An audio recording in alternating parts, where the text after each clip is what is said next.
శుభోదయం మిత్రులారా, happy Sunday. Sunday అంటే ఫన్ డే. కానీ ఎంతో మందికి మనసులో బాగా ఎంజాయ్ చేయాలి అని ఆశ ఉన్నా కూడా వ్యాలెట్లో డబ్బులు ఉండవు. వ్యాలెట్ అంటే పర్సులో డబ్బులు ఉండవు.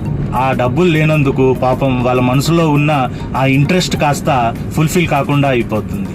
నేను ఏం చెప్తాను బ్రదర్స్, ఒక పని చేస్తే కాస్త మీ ఆశ ఏదైతే ఉందో అది ఫుల్ఫిల్ అయ్యే అవకాశాలు ఉంటాయి. అదేంటంటే వేలు ఖర్చు పెడితేనే మనము బాగా ఎంజాయ్ చేయగలుగుతాము అనుకోవడం కరెక్ట్ కాదేమో అని నా అభిప్రాయం.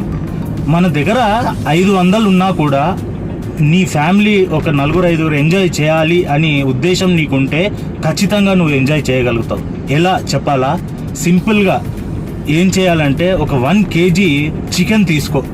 నాన్ వెజిటేరియన్ అయితే మంచిగా ఆ 1 kg కర్రీ వండుకొని కమ్మని బగారా రైస్ వండుకొని పెరుగు తీసుకొని డైరెక్ట్ మీ ఇంటి దగ్గర ఉన్న పార్క్స్, ఎవరైతే అవుట్ సైడ్ ఫుడ్ అలౌ చేస్తారో అలాంటి పార్క్స్కి వెళ్ళి ఒక మంచి చెద్దర్ అంటారు కదా, సాప్ వేసుకొని కూర్చొని మీ ఫ్యామిలీ తోటి టైం స్పెండ్ చేసి ఆ టైం ఏదైతుందో కోపాలు ఆవేశాలకు కాకుండా మంచి స్వీట్ టైం ఒకవేళ మీరు కేటాయిస్తే మీ ఫ్యామిలీకి అంతకంటే కావాల్సింది ఇంకేముందండి.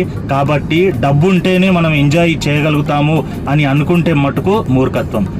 ఇలా నేను చెప్పినట్టు కాకుండా మీరు కూడా ఇలాంటి ఆలోచనలు ఏదైనా చేసి మీ వాళ్ళతోటి హ్యాపీ టైం స్పెండ్ చేయాలని ఆశిస్తూ ఇట్లు మీ శంకర్ నారాయణ. ఉంటానండి.